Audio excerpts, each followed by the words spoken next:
Welcome to ModCast, a Civilization podcast focused on game modding, with guest co-host Derek Kael Paxton and Michael Cyrinno. Hello. Hello. As well as our regular co-hosts, Peter Maniac Steenbeke. Greetings from outer space. Thalassicus. Hi, y'all. And myself, Jacob xeinwolf Turner. This is episode 44 of ModCast. Record date is the 21st of August. And today we have two guests with us. Michael Cyrinno. He made a Civ 5 Echoes of Ages mod. And then someone who I've never heard of, Derek Kael Paxton. Such a stranger. Yeah. He belted out this little mod in like 5 or 6 minutes, I hear. Some people like it. We thought he was the perfect guest for our first part of our curriculum for modding advice. Why do we mod? The deepest philosophical questions of our life. You guys are just mad because I sold out on the mod community and went and worked for a gaming company. You know? I think it's everyone's dream. Only mad that you got it first. Oh, okay. Yeah, today we're adding something new into ModCast that wasn't done previously. We're going to start talking not just about mods that are out there to expose people who play mods to them, but we wanted to start talking about philosophy and mechanics behind modding so that people who are listening to the show that make mods can maybe get a little bit out of it. And we're really hoping for a lot of community feedback on this. Tell us things you'd like to hear, things that we talked about that you want to hear in more depth, those kind of deals. We're hoping to make this a bit of a running series where we'll build on what we've discussed previously. So later episodes, this segment might not make sense to people unless they go back and listen to the archive or they've been regular listeners. But the early stuff is going to be things that, even if you're just thinking about you might maybe someday decide to mod, it'll be good for you. So today, for that bit, we're going to be talking about why we mod and when to mod, like how to start doing it. Modding gives us a great opportunity to hit a type of gameplay that isn't being addressed by the professional software companies because some special numbers around how much complexity you can have in a game, how many factions you can have, or more importantly, how different each faction can be. There's a certain point where it overwhelms new players. If you look at StarCraft, there's a particular reason why they only have X amount of units available to you, because at a certain point, having too many of them there it makes the game worse. It's definitely not the case that more is always better. So for software games, there is an ideal number of how much complexity you can have in there, how many units, how many buildings, before it begins to overwhelm. And the cool thing about modders is it allows us to break those rules and to take a game that everybody knows the base of already. So you're coming into it not as a new player to Civilization, but as an experienced player to Civilization who already has all of these fairly complex features, improvements, units, civilizations already down and memorized to add on top of that and to say, all right, you've hit the the X level of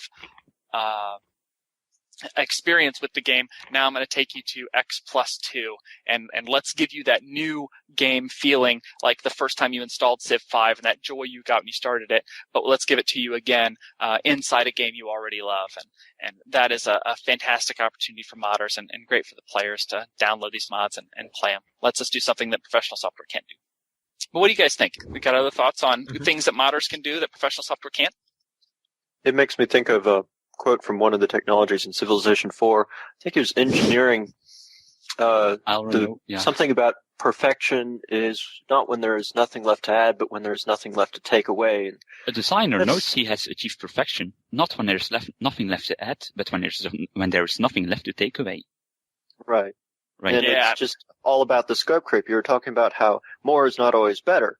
And some content mods do add, hundreds and hundreds of new units and buildings and items, and that's really great. I mean, some people like having all those options available out there. It's just, you also gotta know what it is you actually want to do, because if your goal is not specifically to do that, then you need to try and prevent yourself from straying off into adding something new every time there's a problem to be solved. And when does a mod become a kitchen sink mod? Where's the border? Yeah, one of the things I really like about Michael's mod is he's added a bunch of new buildings to the game, of course. But even when you look at it, you can see there's a strategy behind each of those buildings. It's not just that, oh, by the way, we have 30 more buildings than Civ 5 has. Download this mod.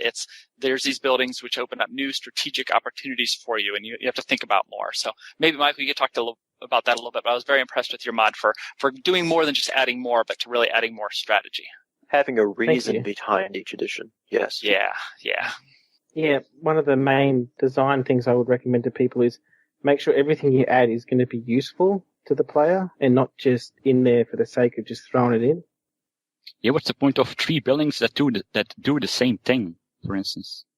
I find that a lot of games, like even commercial games that are released by professional game makers, just have a lot of stuff that in the end it comes down to like 1 or 2 different strategies that people use all the time, and everything else just gets left to the side of the road.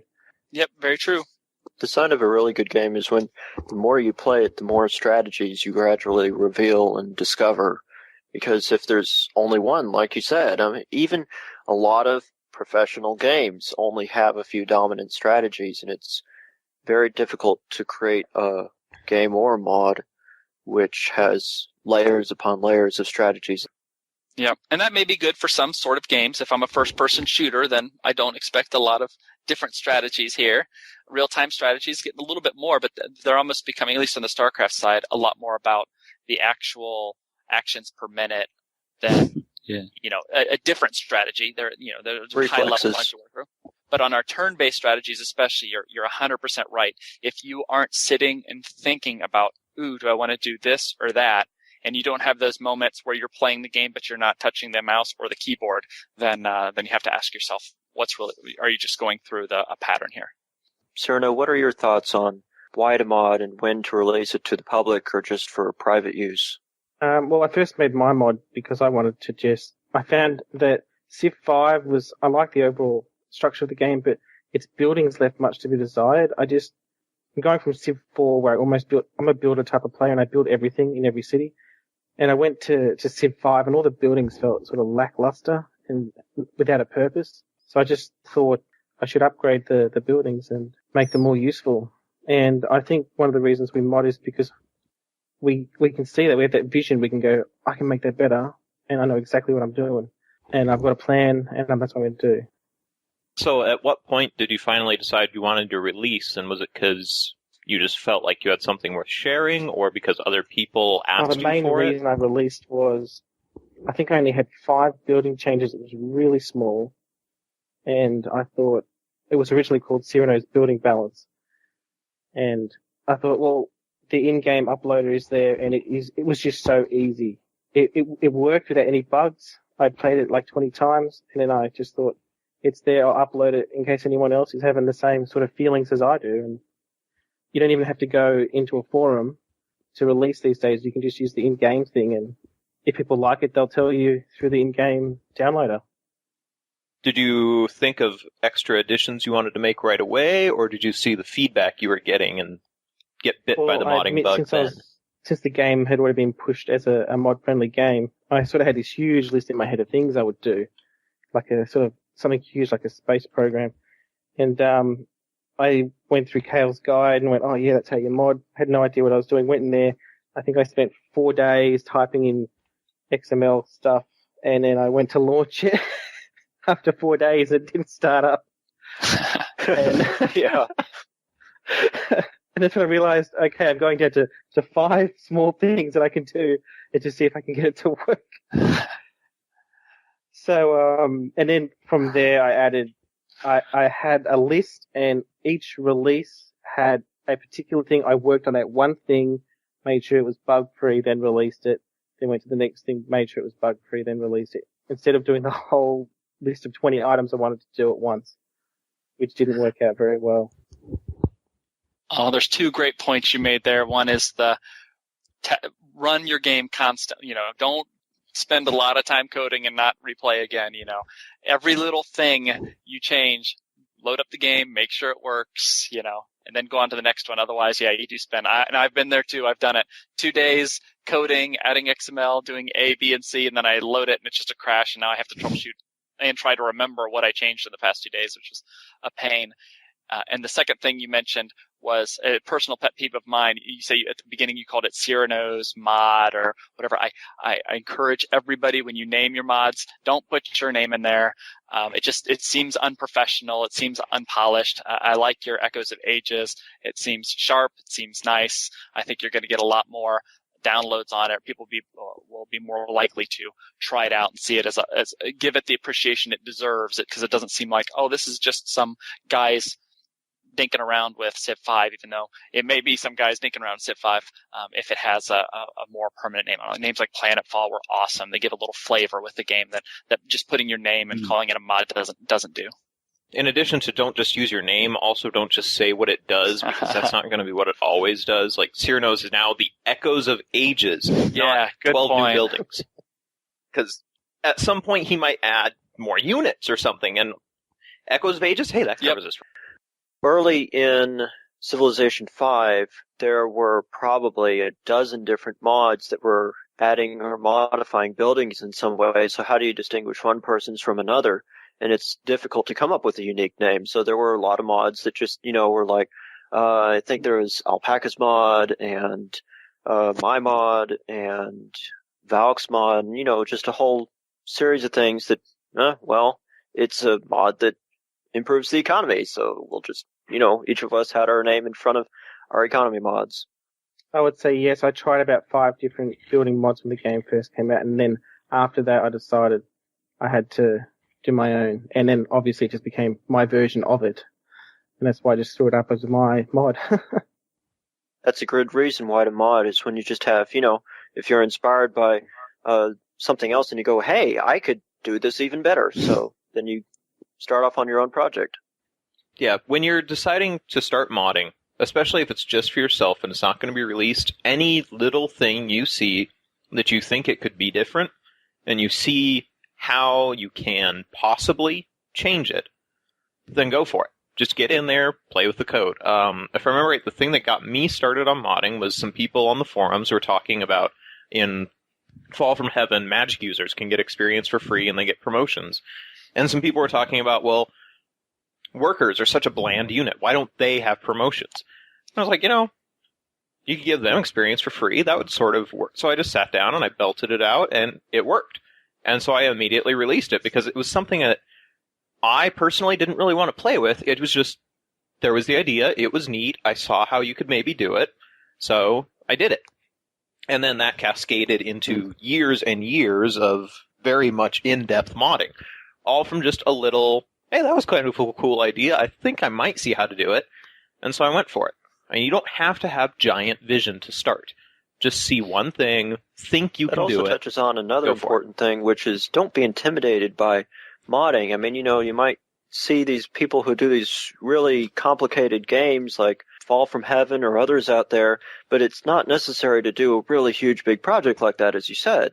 And you don't even have to do things in C++ or Python or Lua.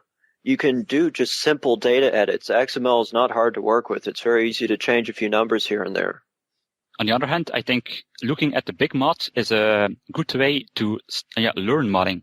For instance, for Civ 4, the first thing I modded was Fall from Heaven. It already had a good code base, so if I wanted an example of something, I could just look at what Kael had already done.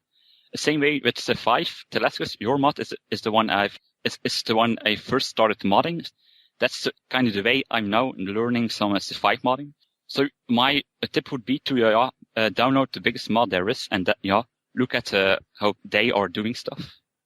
Download all of them. I can't tell you how many mods I downloaded just to look at their code and look at how they did things. And so you learn so much. I encourage everybody to share your code with everyone else. We all live or die together, and answer each other's questions and put up guides. If you figure out a cool way to do something, write up a little description on it, put it in a forum post, share it with everybody else. It's so helpful. That's actually, interestingly enough, Yes. While I was studying in software engineering, the problem with academically learning programming is that they tend to not do many real-world examples, and so looking at Civilization 4's code base was actually immensely useful to learn C++ and Java, because the team at FireAxis that created Civ 4 had a really good system. It was well organized. They had, everything was just set up very nicely, and so it was a really great place to look and figure out how to do practical coding. I would encourage everyone to be code vultures. I mean, if someone's got something that you like, dig into their code, figure out how they did it, and go for it. And if you don't understand it, almost guaranteed there's another mod that does the same thing in a completely different way.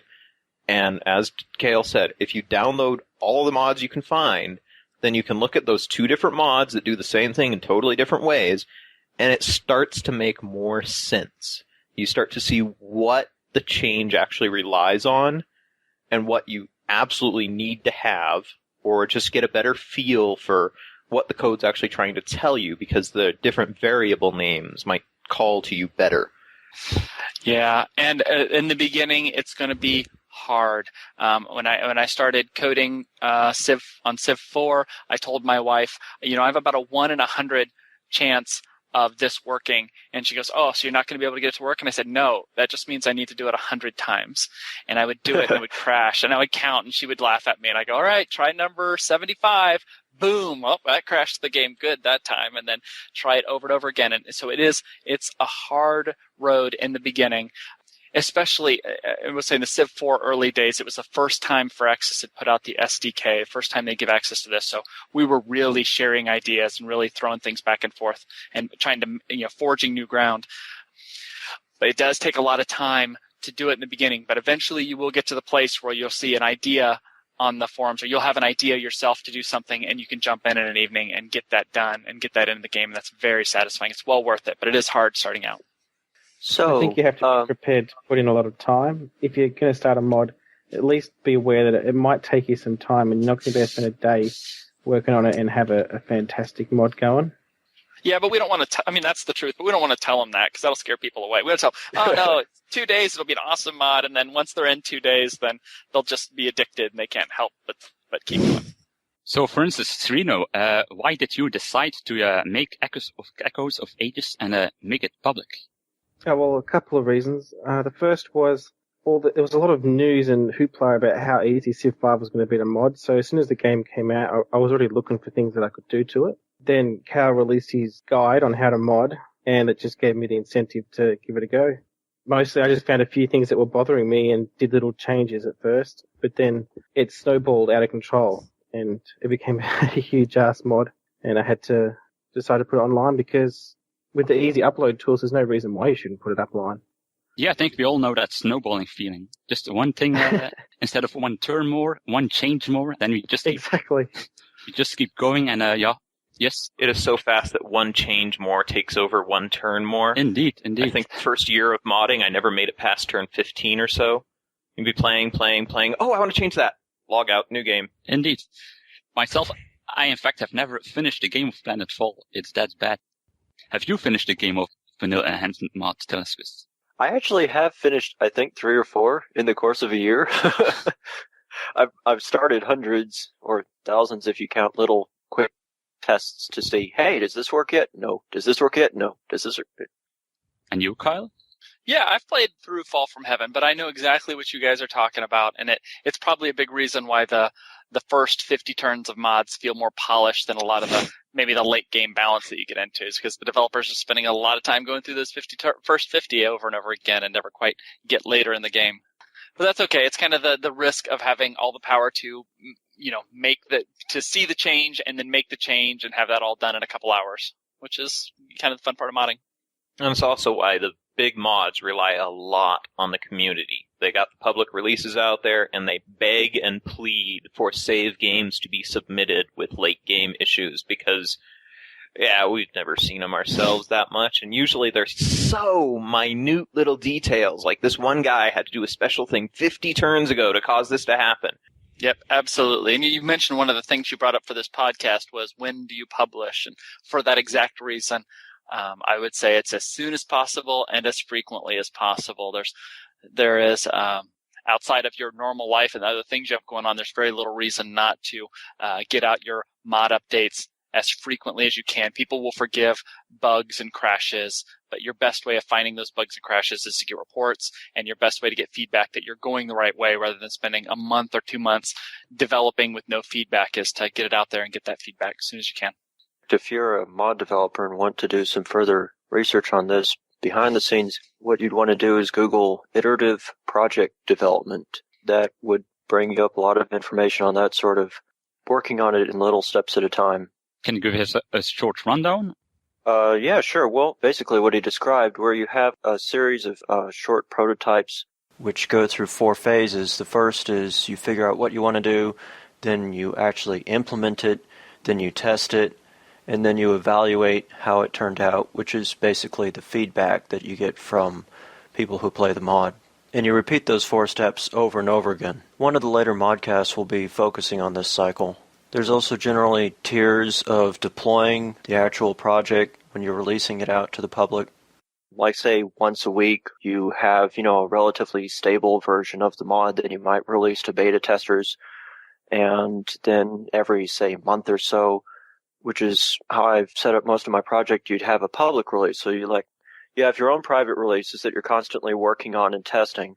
Then once a week you release to beta testers, and then once a month you release to the general public. And so it's just this iterative life cycle that keeps building on the previous versions. The week before you put the public version out, focus in that week on polish and all the things that happen that are important in the public release. Exactly. So you kind of design your schedule around it. And then before each of the private releases, then you finish up those new functions for the internals. But the UI doesn't have to be all there. The 80% of the mechanics for a new feature you can get in relatively quickly. The other 20% of making it look good, making it show up in all the UI, those kind of things, that's what takes a lot of time. So you don't worry about those for internals. And those, you just get the features in and working. For your builds, you're just testing stuff. Something may go in, nope, that's not working, take it out. I'm going to code it this way, knowing well that that's fast code and not the code I want to keep in, when we go later, but I just want to try something out. So those are for your own internal build. So you're throwing in your own playtest code, pulling it out. When you get up to the internals, you focus on making it work, but not necessarily pretty. And then when you work on the public builds, you spend a whole week doing, bug fixes, making sure the UI works well. And then I would also schedule a little time after that first public release or after that monthly public release to respond to all the bugs that come in. You may spend a couple days or a week putting out patches and responding to those. So I don't think you need 3 different versions if you can adjust your schedule to kind of work in. That's exactly what I do. And you also touched on something else called the 80-20 rule, where it's relatively easy to finish 80% of the features that you want, but then the last 20% become much harder to complete because they're usually the more complex features that don't have much of an impact. So you want to focus on the features, most of the releases that will have the most impact for the least amount of effort, prioritizing. And make a large list of everything you want to include. I had, a document kind of with hundreds to do features. And these, depending on how easy they were to do, I put them high on the list or lower. And then gradually over the months, that the lists decreased and decreased. I guess you too had such a list? Yeah, absolutely. In fact, Fall from Heaven was such a big project. We broke it up into 4 different phases, which would have been, significant mods of their own. And then we had to plan out what features we could implement in what order so that we don't break the game, so that the game stays playable throughout. You don't want to rewrite the combat system expecting that it would tie into other systems, not have those other systems developed yet. It doesn't mean it's going to be ideally playable throughout, but we wanted playtesters to be able to enjoy it, to give good feedback on, yes, this is working, no, this is not, which isn't possible if you tear everything apart at once. So we structured out those big phases based on, we'll handle this bulk section first, and then go to here. We called them light, fire, shadow, and ice, and got that all scheduled out, and it worked very well for us. So you had a kind of approach also that you focused on certain civilizations at a time, one civilization per time. I don't know. My approach was I first finished the base game, and only then did I add, in a way, fluff stuff like Wonders of the World, how to make each civilization play differently. Perhaps, xeinwolf, Thalassicus, what kind of approach would you recommend? Do you have other experiences? I've got an approach I would not recommend. A mistake that I had made the last time I was doing big modding was I had lots of large mechanics that I wanted to work in, and I would usually try to work on them on the side on my own, but I did it inside my actual release code, which was a huge mistake, because even though I wasn't actually implementing any of it, because it tied into other systems, I was messing up the base code and would every now and then either cause or fix a bug, but whatever fixes random bugs would be something that's integral to the new system and not actually fully ready for release. So we'd release something publicly, we'd get in some bug reports, and then I'd run it on my internal version and it wouldn't be a problem. So I'd be like, oh, okay, good, that's fixed. But of course, what I'm working on is not ready for release for another 3 months or so. And I don't want to take my time to sit down and find a fix for a bug that apparently I've already fixed for the massive main release. So yeah, if you've got large mechanics you want to work in, I would definitely advise either you stop releasing or you build it as a mod comp for base Civ, get it working that way, and then import it into your mod. Don't play with your code with stuff you're not actually ready to put out on your next release. Yeah, that's okay. Go ahead. I was just gonna agree with that, and I think that's a large. Agree with you 100%. One code base so that the playtesters are playing exactly what you have, and you can be constantly moving forward in that one build, because it's going to take all of your time just troubleshooting that one version, let alone a couple of them that are out there. So that's really good advice, xeinwolf. You also brought up something earlier, Derek, about teams and forming a team. That's often one of the most difficult things to do in hobby work, like with modding. What's your advice on that sort of thing? What worked for me, so as a modder, I did something a little unusual. The biggest threats to a mod there's two big ones. One, the mod maker's going to walk away from it. Abandonment is a huge threat, of course. And the second one is the unfixable bug. I wasn't worried about abandonment because it was my mod and I could see through, and if I walked away from it, why did I care? So, that one wasn't a concern for me. The unfixable bug was a huge concern because I'm not the best programmer in the world and not even a really good programmer. So I was very concerned that I had lots of very talented people that were much smarter than I was helping me out with the code. But if they put something in there and they rewrote a system and then they, went on with their normal lives, they weren't being paid. These are just people doing it for fun, as we all are. That if they left and I had a bug I couldn't fix, it could ruin the project. So the rule that I put down for modding was all code came through me. There was no shared access to the source code. Everything I checked in, every piece of source code that came in, one of the team members would rewrite it. He would give me the source code, and then I would either manually check it in, or in a lot of cases, if it was way too above my head, I would rewrite it. I would try to understand it, and I would rewrite it in Kael code, which is dumb guy code, you know what I mean, that may have missed some of the efficiencies and optimizations that their code had, but it was something I could understand, and more importantly, it was something that I could support going forward. So that's how I got around version control. Every piece of source code change came through me physically. Regarding team building, I can also suggest something you, Kael, once recommended me. We had that occasion that early in the development of Planetfall, that team leader, Hericus, walked out. So I took over then, but there was lots of code that I didn't understand. And in general, lots of people left. So you recommended, you just have to accept that people come and go. And instead of assigning tasks to people, you just make a task list, you make it public, and then when people feel like it, they can select one of those items and finish it at their leisure. For me, that was especially useful for graphic stuff. That way, I got lots of graphics assets, which I probably wouldn't have gotten if I had asked a specific person. Yeah, in fact, I think that's a good lesson for all starting modders. Is a lot of people have the ideal vision that they have a really cool idea for a mod, and they know they need help to create it. All of the great mods have a team. None of them are one-person jobs. All of them have a wonderful team of talented people that are helping. So they have their idea for the mod. They want to work on the mod, and then they need team members to help out. So they come to the community with hey, I want to make a mod around this. Who's going to join me? And invariably, they don't get the support that they want because there's so many of those requests that come in on a daily basis that people don't know what's going to actually happen, what's not. They may spend 2 weeks working hard and then nothing comes of it. So yeah, the recommendation is always you just make your list of stuff and you begin working. You have to set the example. You have to assume that you're going to do it all yourself.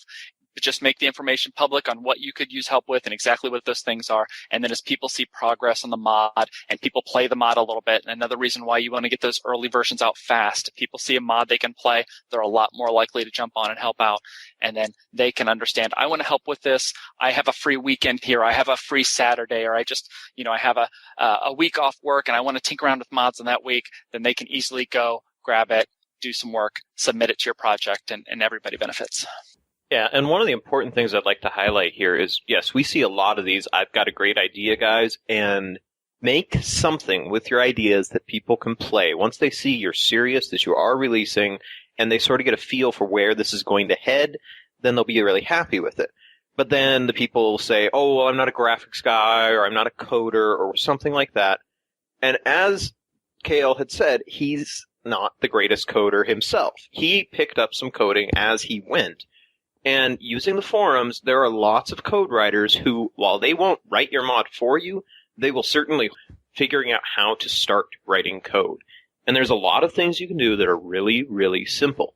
So just accept the fact that maybe you aren't the greatest, but there is something you can do.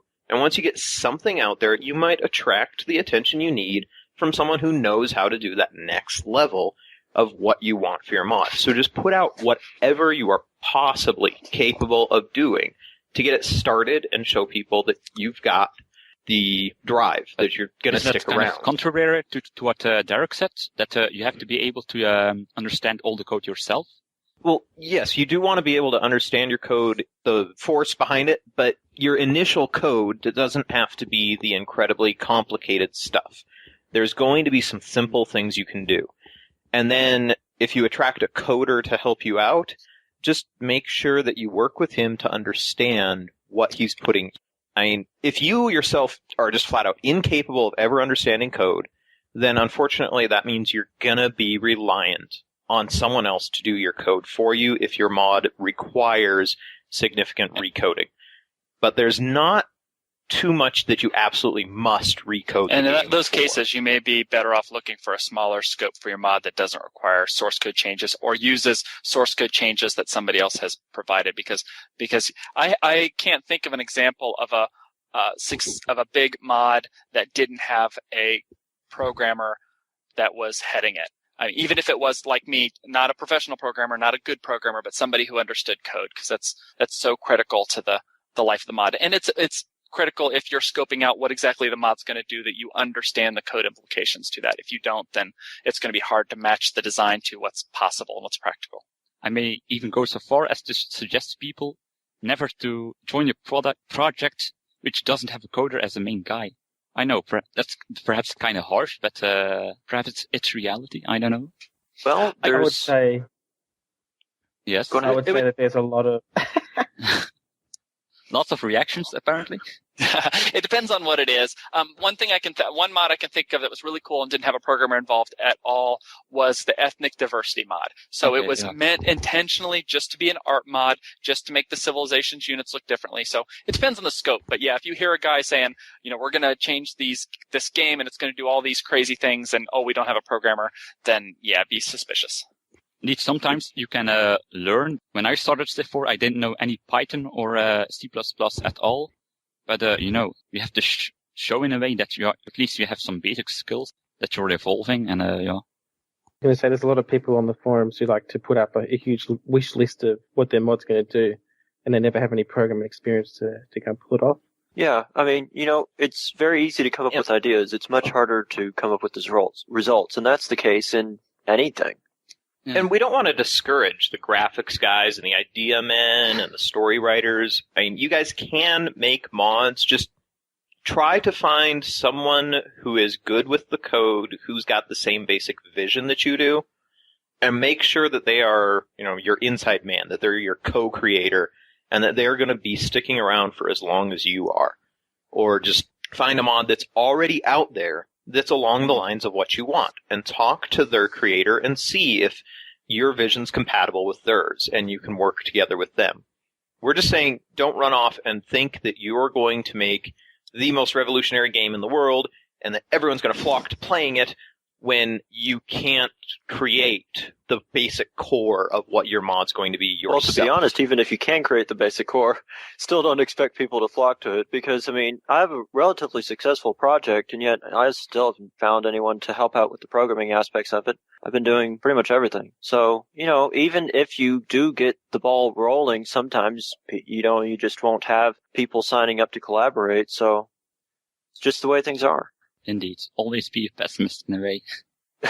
Well, a realist. In a way, that's the same thing in this case.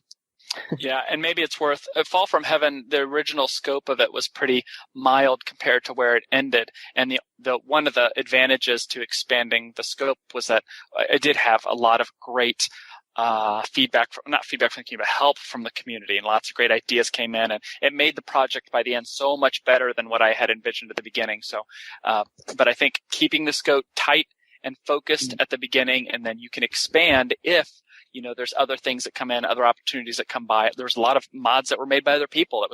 That was fantastic. A lot of people did mods for Fall from Heaven that were checked into the main game because they were such great ideas, and that worked well for us too. But keep it small and focused when you start, and then you can expand later if other opportunities come up. I think one of the reasons Fall from Heaven was such a success is also because you're very good at marketing. Can you offer some suggestions on that? Public relations in general? I think the publishing frequently, as we keep saying, is a great marketing tool. Talked with the community every day. Spent hours, days of my life, maybe weeks, talking to the community. And I don't know if the mod would be better if I would have spent that time working on the mod as compared to talking about the mod. But it's for sure that definitely helped from a marketing perspective, that people liked being able to talk to the designer. I listened to what everybody had to say. I didn't think that I was authoritative on anything I had better ideas than anyone. If somebody said a great idea, then I took it and I put it in the game, and it went in quickly because of the frequent publishing, that if somebody said something on a Tuesday and it was relatively easy to do and it was a good idea, then that Friday's build may have had their idea in it. People absolutely loved the fact that they could say something and then see it in the game, and helped us out from the marketing perspective too. Now, from my perspective, what really helped was talking a lot, getting those updates out there, and just to make sure people knew what it was. One of the biggest things in any field of pursuit is good communication skills. Yeah, being nice, especially when you get that negative criticism. You're going to have somebody, and I had it with Fall from Heaven too, where somebody posts and says, I don't like this mod, it's not fun. And I completely respect that opinion, and I realize that it's not for everybody. And some people say that very eloquently, that they're like, it may run a little slow, or they don't feel like it just add more stuff, but really doesn't make the gameplay better. And that's fine. They're very eloquent about it. And some people just say, you don't know what you're doing, and you're stupid, and your mod is stupid. And you just got to accept that and be nice about it, and don't get involved in the personality fights out there, and it'll help your mod. People respect those kind of that kind of opinions. You can be nice to everyone out there.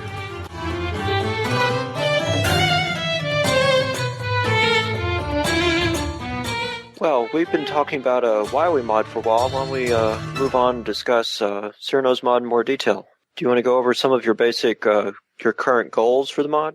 My original goal was just I saw a lot of, everyone had this thing where Civ 5 wasn't balanced, and everyone had to balance it when it first came out. And so I thought I'd do the same thing, but since I was obsessed with buildings, and I felt that it was very conquest orientated, you had people conquering the whole map and building maybe 2 buildings in each city before they won the game. And I thought, well, what can I do to actually change balance, but through buildings, so that the person who, say, if you took a city, you'd gain something, but you could also gain something for yourself if you built the building. And so I wanted to see if you had a nice small empire which was built up, could compete with a big empire that was just full of very weak cities. My first goal was to sort of make everything useful. So I went through each building and what it did, and I thought I should give everything a basic core element, like +2 to, say, food on a granary. And then I thought each building also needed to have a complex strategy that you could use with it. So each of my buildings tends to have a basic thing that'll, if you build it, you'll definitely be a bit stronger, even if you're not sure how to use it. So it's good for a new player, but it's also got a secondary strategy you can use if you're sort of want to build up towards a military conquest, you can go with something, or each building's got a special little strategy in addition to the little bonus it'll give to your city to make it build faster or get more population. And I think another big thing that people should be aware of when they're making their mod, which I tried to be with the basic element to every building, was make everything AI friendly. If something's too complicated and the AI doesn't know how to use it, you're just going to have a terrible mod where it'll be one-sided where the player always wins all the time. So with the basic elements that are added to all the buildings, even if the AI was stupid and built the wrong thing in the wrong building that you'd never do as a player, it's still got that +2 to construction or +2 to its food, so it could still compete even if it made dodgy decisions.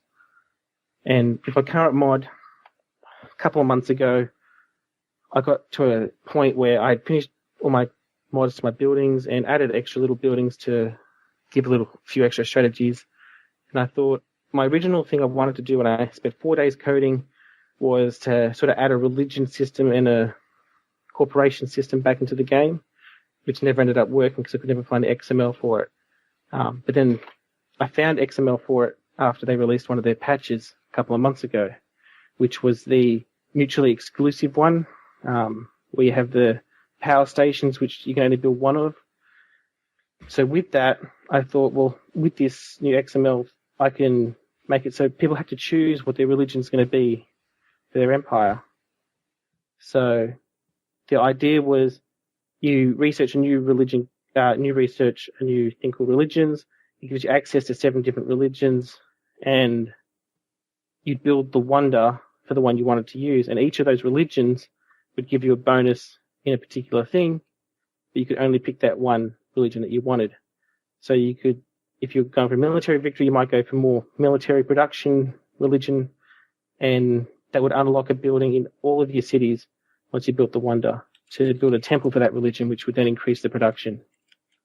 The problem was I got it working, I released it, and it was working beautifully. Then 2 days later, Firaxis released another patch of theirs, which stuffed up the wonder part of it, where you build the wonder, it would complete, the temple would then unlock in the cities, and then the temples would build indefinitely. And it would totally screw the game up because AI would, in all their cities, start building the temple indefinitely for the rest of the game. So I had to remove the wonders, but I kept the religions in. So people still have to mutually choose which religion they want, but it's on a per city basis instead of where I wanted it to be a big strategy where you have to, before you had to race to your religions that you wanted, and with the new religion, research was up in the iron working. So if you got to religion first and you built the religion you wanted first, you could beat the other players to that. But yeah, that fell through, and I'm still trying to fix that. But with every Civ 5 mod, it doesn't seem to work. That's one big advantage of having access to the core game, is that whenever there's a problem in the core game that you can't solve just in the XML or scripting language, then you can go in and fix it. Yeah. Yeah, but this is something with the patches I can't seem to get working again. It worked for 2 days until they released the patch, and then it never worked again. One thing that Peter may have been getting to earlier about marketing, I just, if you wouldn't mind, I'd give you a little bit of feedback on the marketing side for your mod. As I look at the forum post for it, there's a couple opportunities here to make it better. One is, and I encourage everybody that makes a mod to do this, have some art in the places where people go to find out about your mod. You have a big list of like the buildings and what they do. You have good information, but there's no art here. There's nothing I can see. It's so much more appealing as a new person if I can come in and I can see, especially if it's, things in your game that are different. But even if it's just thematic kind of pictures that kind of set the style and tone for your game, that's fine too. As well as that description that you just gave about what your mod is supposed to do and what its focus is great to have as a short summary so people can hear exactly what you just said, and they can see it at the top of your forum post or wherever you want people to look at your mod, and they can say, okay, this is what this mod does, and then go into the detail about this is the buildings and this is what they all do. So something to think about. Yeah, I might give it an overhaul. Thanks. I'll say something I like about your mod. You added buildings, the Autobahn, the Racing Carnival, and the police station, which use horse and iron resources. Those buildings become available in the late game, and around the time those early strategic resources become useless. So that's a change I like in your mod, that those resources keep being useful. That was actually the first thing that was added to the mod when on its first release, because that was one thing that really, really bugged me on the original game. So, and then I did find 5 other mods that did the same thing, but none of them did it the way I liked, or were too powerful, weren't very strategic. So, and even those autobahn and everything in my mod have gone through maybe 5 different variations just to try and balance it out a bit.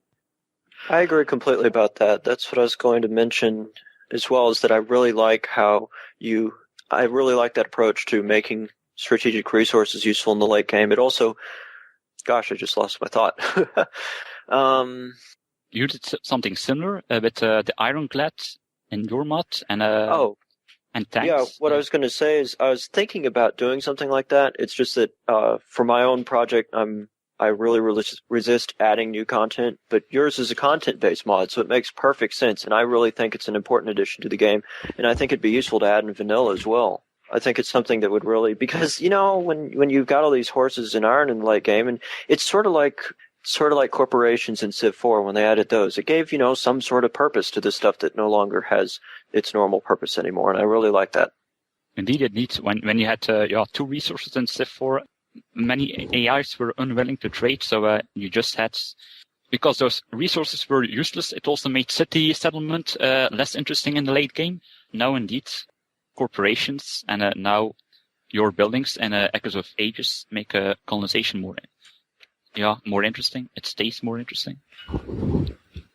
Also, another thing I like that you added the central station. It adds 25% production in your capital that compensates for the lack of railroad bonus. It's kind of strange that Firaxis left that out, because they're kind of aiming for they want to make tall empires possible. So it's kind of strange that they then forgot that the capital couldn't get that 25 production bonus. It's also a good thing in your mods.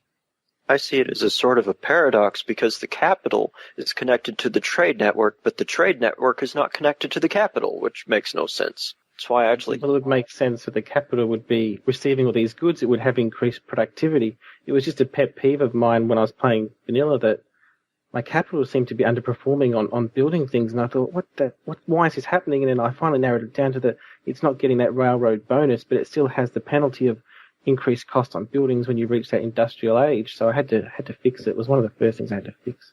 Michael, I'm just so impressed that it shows the depth of your mod if we can sit and discuss the merits of individual assets that you put in there.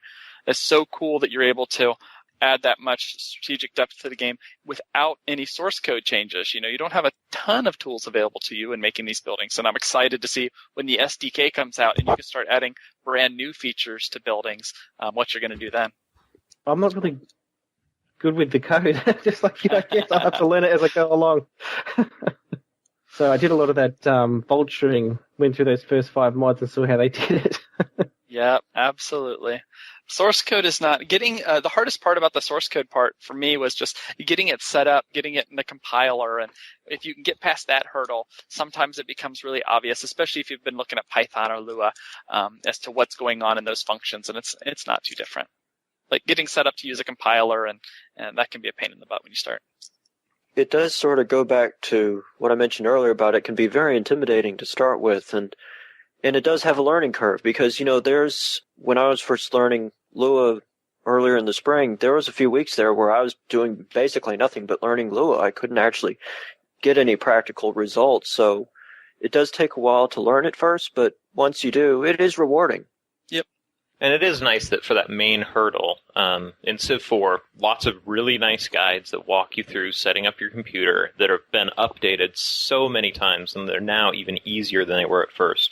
And I'm quite certain that with Civ 5, since a lot of the modding tools are provided with Civ 5 itself to begin with, it should be much easier to set up, but whatever difficulties there might be, I'm pretty sure by the first week that it's publicly released, there will be detailed walkthroughs so that you can get in and then you can play with the code and you can compile and use stuff right away, and it'll be great. And for people that do like Cyrinno does and you put out the nice content, there's guaranteed there's going to be some people writing code in the SDK that just creates new tags, but then they won't have extra content for you. So there will probably be a DLL you can pick up that just adds a couple proven, stable, new features to the XML for people to play with who aren't comfortable going into the C++ code. Absolutely. Returning to another topic, but Cyrinno, I don't know what it was. Earlier you mentioned that you needed to code features in a way that the AI would understand them. On the other hand, I must say, for instance, Thalassicus mod and Fall from Heaven, you kind of coded a lot of features which the AIs didn't understand. Somewhat of a balance, because sometimes the amount of fun that it adds to the game for the human player outweighs the AI consideration. You do usually want to aim things towards it being AI compatible. I'd say 90% of what I've done has been AI friendly. But the other 10% is just so exciting and interesting for the human player that, add it for the human and then maybe increase the AI production bonuses a bit or something. Yeah, I feel the same way with it. And even in professional software, so even in the games that I'm making now, there is a line there where, we can't just cut something because the AI can't do it, but likewise, we can't design a game that we were not thinking about the AI implications of it. So in Fall from Heaven, we definitely had those moments where it was, we can't do that because there is no chance that the AI will ever be able to understand it, especially if it's a core mechanic thing. If it's a system that the player's going to get significant advantage out of that system, or if it ties into others, then if the AI doesn't have a chance of using it at a fairly good level, then you shouldn't do it. And then there's other systems, like there may be spells or one-offs or this building or that building that the AI isn't going to get a good grasp of or isn't going to be able to use at all, that you may think, well, the AI is going to have to compensate by just understanding that it may not be very good in this particular aspect of the game, but it'll be really good in others. And overall for Fall from Heaven, that meant that the AI wasn't as good as the base Civ 4 AI. It just doesn't understand the game as well as the Civ 4 AI understands Civ 4. And it was worth it because it allowed us to do crazier things. So we drew that line. We made a decision knowing what the implications were. And every modder has to make that call too. Yeah, it's kind of a choice between good AI and in a way good creative features. It's unfortunate that you can't really have a game that has both. For instance, Planetfall, most of the things, I kind of focus heavily that the AI would understand everything, and or at least most of the stuff. And indeed, they're pretty good at, for instance, the whole new hybrid strategy, where you were in symbiosis with Planet. But of course, indeed, the common complaint is that people thought that the original Elf Centauri was more fun because you had more those crazy features indeed. So yeah, it's kind of a choice you have to make, and you can never make everybody happy. Yeah, and people forget that Alpha Centauri's AI was pretty bad. Master Magic was the same way. Big, crazy features. The AI wasn't necessarily the best. It's indeed unfortunate, a choice, you have to make. In terms of long-term planning, Cyrinno, if the game core were released tomorrow and you were able to do anything you wanted, what direction would you take Echoes of Ages? Mostly I was just interested in keeping it pretty down to earth with the original game, just adding more depth to it, that's all.